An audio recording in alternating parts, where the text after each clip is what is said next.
The first edition of Treehouse of Horror featured Bart and Lisa telling scary stories in the titular treehouse, while Homer sits outside and progressively gets more and more afraid. It is hard to choose just one great segment from the first Treehouse of Horror, but if we had to, we would probably pick the second, Hungry Are the Damned. In this parody of the famous Twilight Zone episode called To Serve Man, the Simpsons are enjoying a backyard barbecue when an alien spaceship beams them up, although it struggles quite a bit with Homer's weight. On the ship, they meet King, Kodos, and Sarek the Preparer, who treat them with lavish meals in anticipation of the great feast at Rigel 4. These aliens, known as Rigelians, weigh the family and frequently reference food, making Lisa suspicious. One night, Lisa sneaks into the kitchen and finds the chef Sarek preparing something to perfect the human's flavor. She discovers a book titled How to Cook Humans, and accuses the aliens of planning to eat them. However, it turns out the book's full title is How to Cook for 40 Humans. The Rigelians are disappointed and angry at the family's mistrust, and send them back to Earth as punishment. King and Kodos lament that the Simpsons could have lived in luxury, but will now live as ordinary humans due to their distrust. As the aliens depart,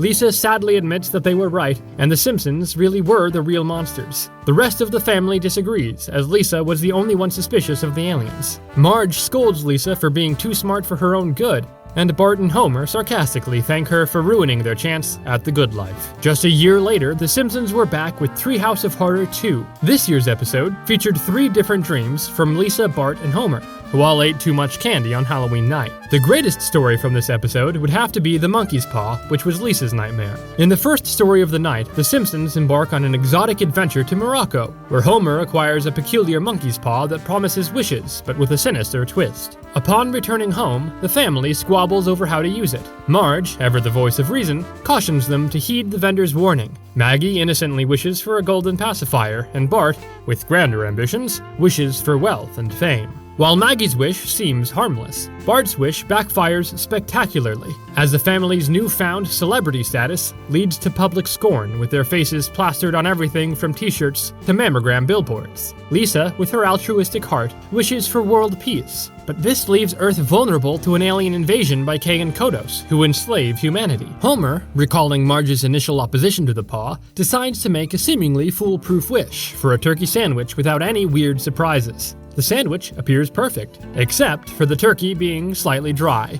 which sends Homer into a fit of rage, leading him to discard the paw. Ned Flanders, witnessing this, takes the paw, and to Homer's dismay, his first wish to rid the world of aliens makes him a hero. Flanders' subsequent wish transforms his home into a castle, leaving Homer fuming with envy. After Lisa's harrowing nightmare, she seeks comfort in Bart's room, offering him a candy necklace in exchange for sharing his bed. Bart reluctantly agrees, and as they settle in, he curtly tells her, "Less talk, more sleep," before drifting off, eyeing his Krusty the Clown Jack-in-the-Box. The third installment of Treehouse of Horror featured the Simpsons throwing a Halloween party. As a way to have fun, members of the Simpsons family tell scary stories and get under everyone's skin. The first story of the episode, Clown Without Pity, was the best, although all 3 were terrific. Lisa tells the tale of an evil doll terrorizing Bart. In the story, Bart celebrates his birthday with a haul of great gifts and Grandpa's Social Security money. Homer, having forgotten to buy a present, dashes out to find something and ends up purchasing a talking Krusty doll from the House of Evil. While the doll is friendly to Bart, it repeatedly attempts to murder Homer,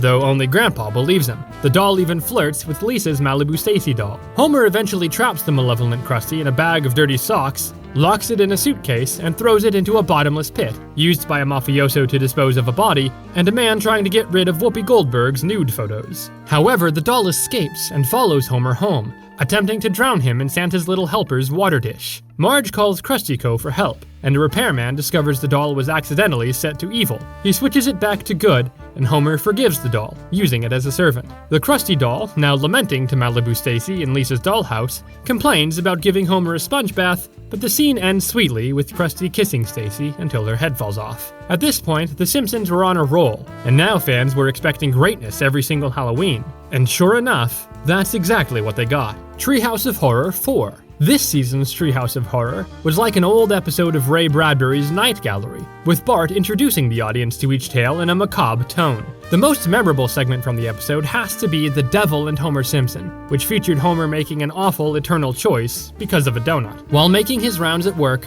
Homer fantasizes about being a fashion reporter at a donut modeling show, only to discover that Carl and Lenny have devoured all the real donuts and hurled the rest at an old man for amusement. In his desperation, Homer declares he'd sell his soul for a donut, and right on cue, the devil, who happens to be his dear neighbor Ned Flanders, materializes and offers him one. Homer signs a contract and receives a donut, but before he can finish it, he realizes that as long as he leaves a piece uneaten, the contract remains void. The devil ominously promises that Homer will end up in hell eventually, before vanishing. Later that night, a groggy Homer reaches for a midnight snack and absent-mindedly consumes the last bit of the donut. The devil reappears and begins dragging him to hell. The commotion wakes the family, and Lisa pleads for a fair trial. Reluctantly, the devil agrees, but insists Homer spend a day in hell first. Down below, Homer is dismembered and subjected to an ironic punishment, being force-fed every donut in existence. To the astonishment of the demon torturer, Homer devours the entire supply.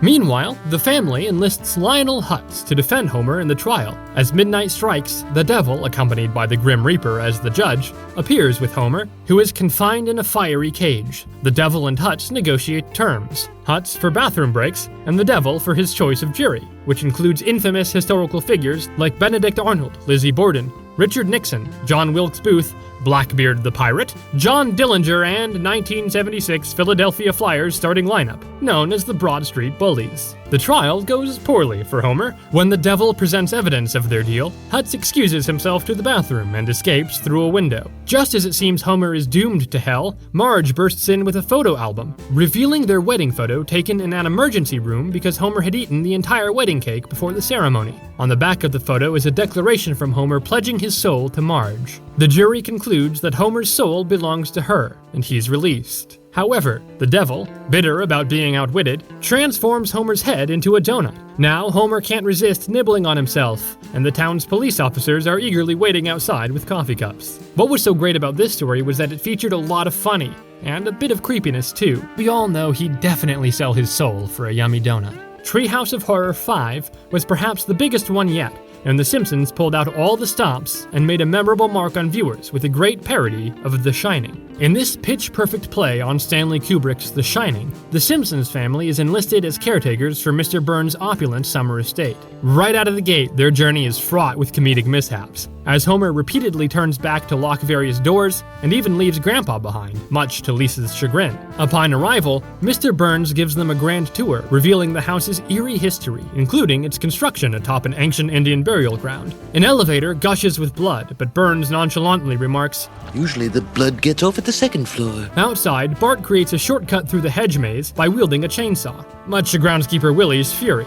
Willie, who can read Bart's thoughts, tells him that he has the shinning. Bart corrects him, but Willie hushes him, warning of potential lawsuits. He advises Bart to use his shin to call for help if Homer loses his sanity. Meanwhile, Mr. Burns and Smithers cut the TV cable and remove all the beer, hoping to boost Homer's productivity. Smithers is concerned, recalling that this drove previous caretakers mad, but Burns dismisses his worries with a bet. Deprived of his beloved TV and beer, Homer spirals into madness. He first tries to distract himself by admiring the mansion's axe collection, then heads to the bar where ghostly Moe offers him a beer in exchange for murdering his family. Initially hesitant, Homer is swayed by Moe's argument that they'd be happier as ghosts. Marge later finds Homer's typewriter, relieved to see he's written "feelin' fine." However, a flash of lightning reveals the chilling truth. Homer has scrawled, "No TV and no beer make Homer go crazy," all over the walls. Homer bursts in, startling Marge, and she suggests a title for his work. "Oh, crazy?" This sends Homer into a frenzy, and he lunges at her. Marge grabs a conveniently placed baseball bat and swings at Homer, who scares himself by looking in a mirror, and tumbles down the stairs, knocking himself out. Marge locks him in the pantry, where he calms himself down and enjoys some canned chili. Ghostly Moe and his gang of ghouls drag Homer out when he refuses to honor their deal. As the family dines, Homer breaks down doors with an axe, searching for them. He finally corners them, stopwatch in hand, grinning maniacally. They flee in terror, and Marge's attempt to call the police fails. Bart uses his shinning to summon Willie, who rushes to help, but is promptly axed by Homer. Homer chases his family into the snow, ready to kill, until Lisa finds Willie's TV. The sight of Kent Brockman on Channel 6 News restores Homer's sanity. The family huddles in the snow, basking in the warming glow of the TV, until they freeze. When the announcer mentions the Tony Awards, Bart asks Homer to change the channel, but Homer, frozen, can only mutter, "Get frozen!" As the theme music plays, they all scream, and Homer ominously says, "Urge to kill rising." The 6th edition of Treehouse of Horror might be the most memorable of all time. Like usual, it came with 3 stories, but one stood above the rest. Homer Cubed. In a funny twist on the Twilight Zone episode, Little Girl Lost, Homer is trying his hardest to avoid Patty and Selma during a visit. He hides behind a bookcase and ends up stumbling into a gateway to the 3rd dimension, turning into a CG version of himself. While exploring this strange new place and looking for a way out, a bouncing cone jabs him in the butt. Homer then inadvertently throws the cone into the ground, causing it to crumple into a sinkhole that starts pulling him in. Meanwhile, back in the real world, Professor Frink states that Homer is trapped inside the 3rd dimension. Chief Wiggum tries to shoot the wall Homer passed through, but the bullets just get sucked into the black hole that Homer narrowly avoids. Bart decides to save his dad, ties a rope around his waist, and enters the 3rd dimension, marveling at the bizarre world around him. However, the distance is too far, and when Homer leaps for Bart, he falls short, gets sucked into the black hole, yelling, "Crap!" Bart screams too as the world begins to collapse, but he gets pulled out just in time thanks to the safety rope. Bart tells everyone what happened, and Marge is understandably upset. Reverend Lovejoy tries to comfort her by saying Homer is in a better place. Meanwhile, Homer lands in a dumpster in the real world, surrounded by shocked people. He quickly forgets his troubles when he spots a shop called Erotic Cakes and heads inside. Next year's Treehouse of Horror was the first episode of the new season, and it proved that The Simpsons were still able to tell memorable and haunting comedy stories. Although all 3 were great, the last story was the best because it featured a big return of Kang and Kodos. Homer is out fishing one evening when he gets captured by aliens Kang and Kodos, who ask him who Earth's leader is. Homer tells them that there's an election next week, so the new president could be either Bob Dole or the current president, Bill Clinton. The aliens then decide to kidnap both Dole and Clinton and take on their forms. Before they drop Homer off their ship, Kang coats him with rum so no one believes his story. A week later, on Election Day, Homer finds Kang and Kodos' ship and goes inside to rescue the real Clinton and Dole. However, he accidentally pilots the ship back into space. In a moment of bipartisanship, Clinton and Dole say they will lead the country together, putting aside their differences, and then ask Homer to let them out. Sadly, Homer accidentally ejects them into space, where they quickly die from lack of oxygen. Homer crashes the ship into the White House and reveals Kang and Kodos as aliens, shocking everyone. Even though they aren't the real candidates, people still have to vote for one of them. When someone suggests a third-party vote, Kang says, "Go ahead. Throw your vote away!" In the end, Kang wins the election. As president, he and the Regilians enslave the country to build a massive laser aimed at a planet humans have never heard of. Marge complains about it, and Homer, getting whipped by a Regilian, says, "Don't blame me, I voted for Kodos." Kang and Kodos have always been Treehouse of Horror staples, but this episode gave them a lot more to do. Plus, it was a lot of fun because it played upon the upcoming 1996 election, which really was just days away. Treehouse of Horror VIII. In October of 1997, The Simpsons came back strong with Treehouse of Horror VIII, which again gave audiences 3 bone-chilling stories. It's hard to pick the best one, but the last story, Easy Bake Coven, stands the test of time. Easy Bake Coven. In a humorous take on the 1996 film The Crucible, the town of Springfield is engulfed in a frenzy of witch burnings. Chief Wiggum, the police priest, orders the boys to ignite the stake. Once the flames die down, the bully Nelson Muntz mocks the situation, while Seymour's mother scolds him, prompting a farewell from her son.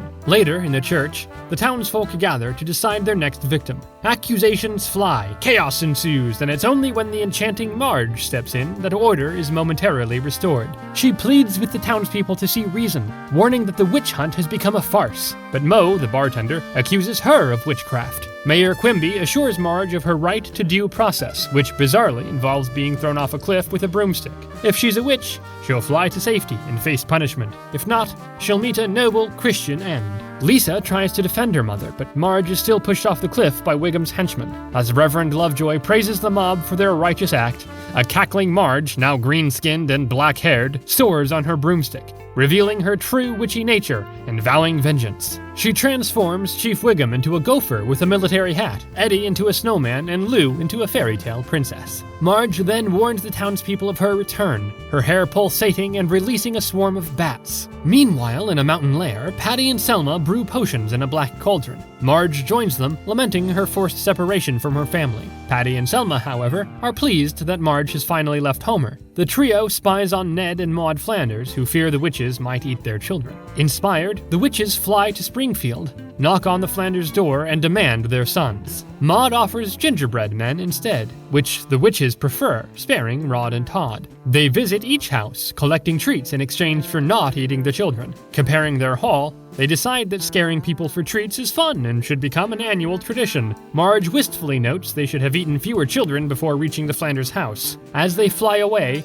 the sea captain narrates that this clever exchange led to the Halloween tradition of trick-or-treating. The following year, the town celebrates Halloween with everyone in costumes, trick-or-treating and comparing their loot. Homer, disgruntled by a lack of candy, eggs a house, only to realize it's his own, causing laughter. Embarrassed, Homer accuses Lisa of being a witch, and the townspeople chase her into the moonlit night, with even Bart unable to save her. This was Patty and Selma's first appearance on Treehouse of Horror, which makes it all the more memorable. But once again, this episode was packed with 3 great stories that felt festive and fun for Halloween. As The Simpsons neared its 10th Treehouse of Horror, the writers knew they had to keep raising the stakes while giving viewers some very humorous and spooky stories. In the 9th iteration of the program, we got 3 more stories, including one with a horribly haunted Homer. Hell to Pay. Springfield's biggest criminal, Snake, finds himself in handcuffs for lighting up a cigarette inside the Quickie Mart. While purchasing a comb and using nacho cheese as an unconventional hair gel, he brazenly smokes in a no-smoke zone.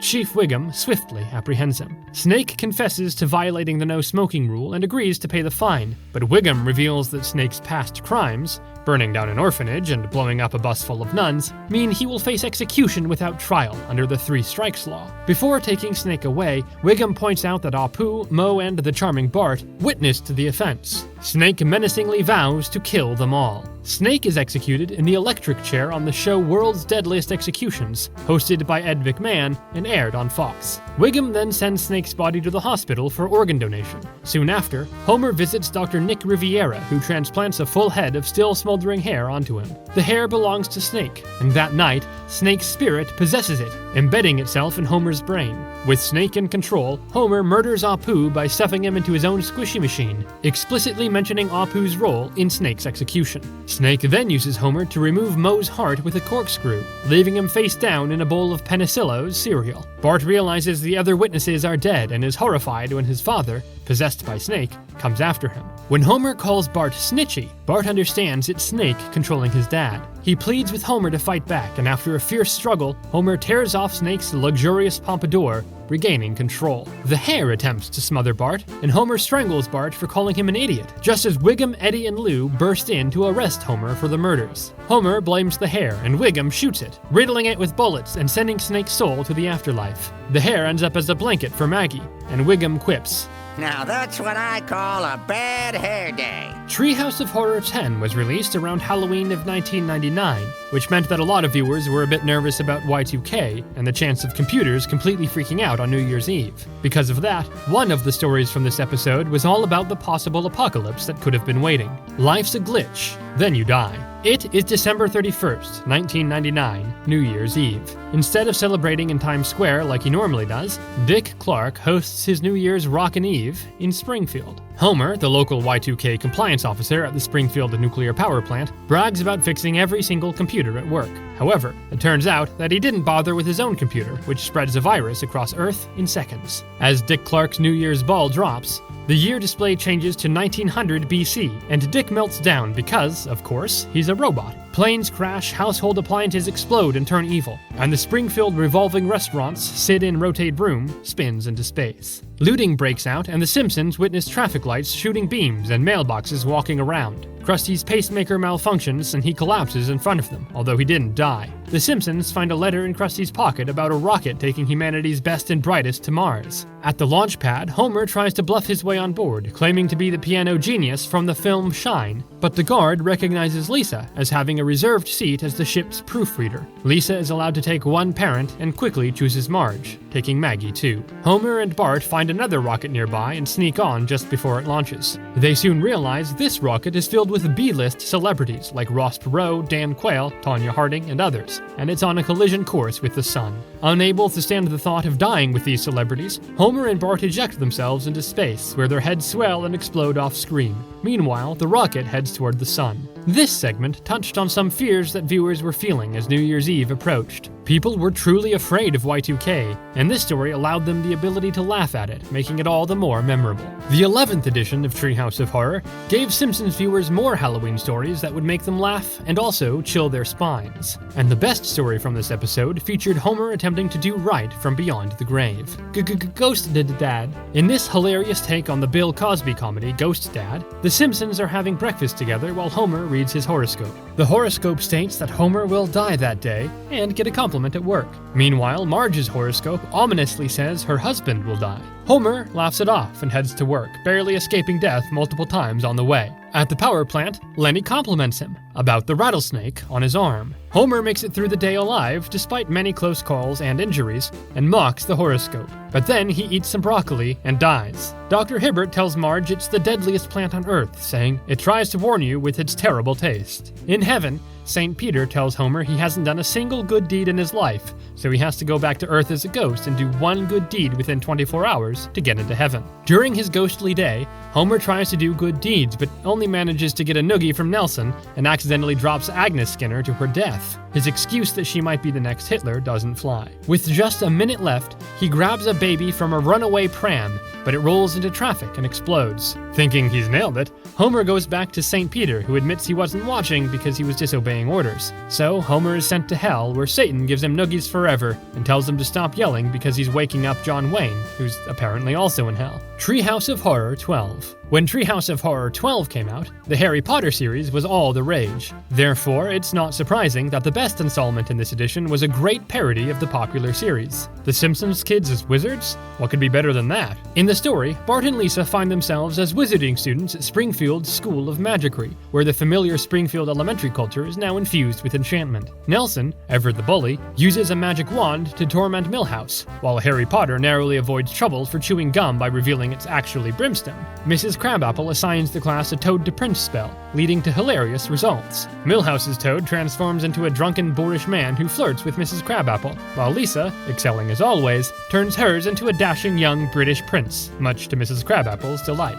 Bart, however, struggles with his magic as much as his schoolwork, producing a grotesque Toad prince that begs for death. Mrs. Crabapple praises Lisa's advanced spellcasting, but condemns Bart's abomination. An argument ensues, and Lisa uses a head Zeppelin spell to turn Bart's head into a Zeppelin, causing the class to erupt in laughter. Meanwhile, the sinister Lord Montemort spies on the classroom from his lair. Impressed by Lisa's abilities, he plots to capture her and steal her magical essence, lamenting that Ralph Wiggum offers no such potential. To succeed, he must separate Lisa from her wand, and he enlists an outside party for help, rejecting Slither's suggestion of Satan due to personal reasons. Back at school, Bart is sucked into Montemort's lair via a hand dryer in the boy wizard's bathroom. Montemort proposes a deal. Bart helps capture Lisa, and in return, he will witness her public humiliation. Driven by jealousy and spite, Bart agrees. At the Springwort's magic recital, Milhouse's invisibility cloak trick goes awry, leaving him naked. Principal Skinner uses amnesia dust to make the audience forget Milhouse's mishap and Lisa's macabre refreshments. Lisa is set to perform the levitating dragon trick, but Bart switches her wand with a Twizzler. As the dragon roars and breathes fire, Lisa's spell fails, and Montemort, disguised as the dragon, captures her. Bart, now remorseful, attempts a spell with Lisa's wand, but is struck by lightning. Abandoning magic, Bart charges Montemort and stabs his enchanted chin, the source of his power. Montemort shrinks and dies, and a grieving Slithers swallows him whole. Bart and Lisa reconcile, vowing to end their rivalry. As they leave, the leprechaun from an earlier story hitches a ride on Bart's back, shushing the audience as the tale concludes.